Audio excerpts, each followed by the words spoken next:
Bien que toutes les paroles de vérité dans la Bible soient gracieuses, il y a une chose que notre Mère Céleste souligne toujours, qui se trouve dans 1 Corinthiens chapitre 13.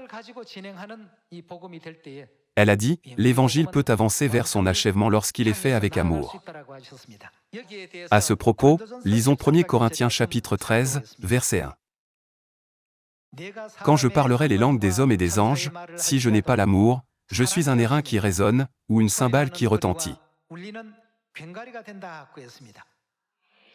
Les langues des anges.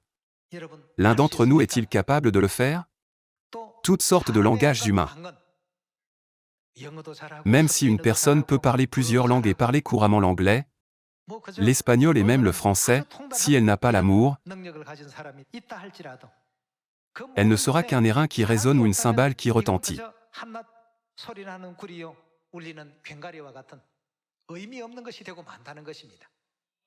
Le verset 2 dit, « Et quand j'aurai le don de prophétie, la science de tous les mystères et toute la connaissance, quand j'aurai même toute la foi jusqu'à transporter des montagnes. » Y a-t-il quelqu'un ici qui a une telle foi qui peut transporter des montagnes? Une personne qui a une foi qui peut transporter des montagnes est une personne de grande foi, n'est-ce pas? Mais indépendamment d'une telle foi, s'ils n'ont pas l'amour, que sont-ils? Ils ne sont rien. Même cette grande foi perd tout son sens.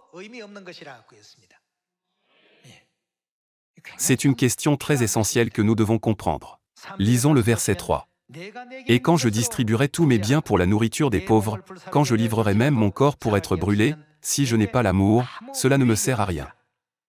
L'amour est patient, il est plein de bonté, l'amour n'est point envieux, l'amour ne se vante point, il ne s'enfle point d'orgueil, il ne fait rien de malhonnête, il ne cherche point son intérêt, il ne s'irrite point, il ne soupçonne point le mal, il ne se réjouit point de l'injustice, mais il se réjouit de la vérité, il excuse tout, il croit tout, il espère tout, il supporte tout. L'amour ne périt jamais. Les prophéties seront abolies. N'est-il pas vrai que les prophéties n'ont plus de sens lorsque nous allons au ciel? Il y a un jour où les prophéties seront abolies, et où les langues sur la terre ne seront plus nécessaires. Toute la sagesse que nous avons accumulée sur cette terre n'aura plus de sens le jour où nous irons au ciel.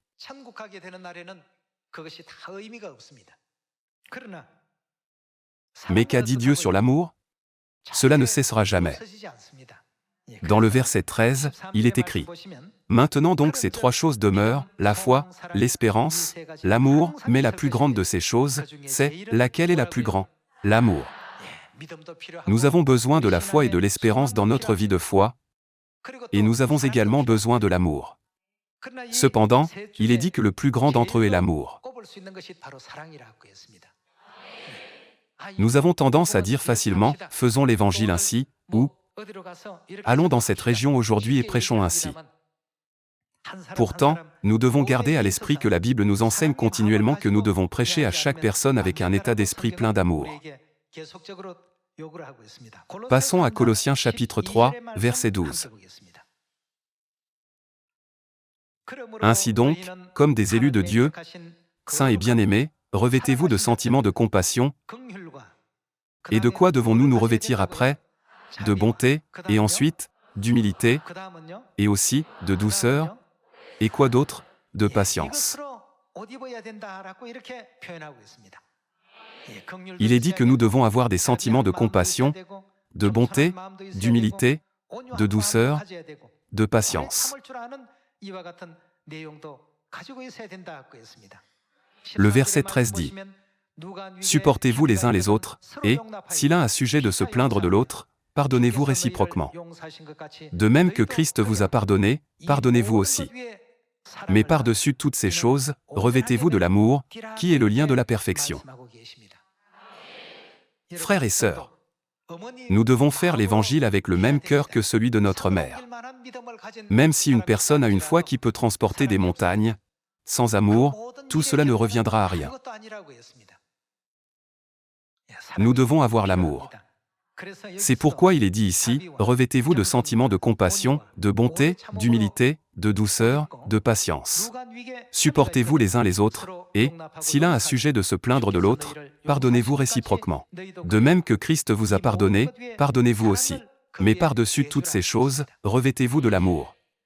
1 Timothée chapitre 6, verset 11 dit. Pour toi, homme de Dieu, fuis ces choses, et que devons-nous faire, et recherche la justice, la piété, la foi, l'amour, la patience, la douceur. Ici, rechercher signifie pratiquer et suivre ces bonnes qualités, n'est-ce pas? Dieu n'a pas ordonné cette question à n'importe qui, mais seulement au peuple de Dieu. Il est dit, pour toi, homme de Dieu, fuis ces choses, et recherche la justice, la piété, la foi, l'amour, la patience, la douceur. Combat le bon combat de la foi, saisis la vie éternelle, à laquelle tu as été appelé, et pour laquelle tu as fait une belle confession en présence d'un grand nombre de témoins. Ici, Dieu nous a de nouveau demandé d'avoir un cœur persévérant, un cœur plein d'amour, un cœur doux et un cœur centré sur la piété. Continuons avec Tite chapitre 3. Tite chapitre 3, verset 1. Rappelle-leur d'être soumis aux magistrats et aux autorités, d'obéir, d'être prêts à toute bonne œuvre, de ne médire de personne, d'être pacifique, modéré, plein de douceur envers tous les hommes.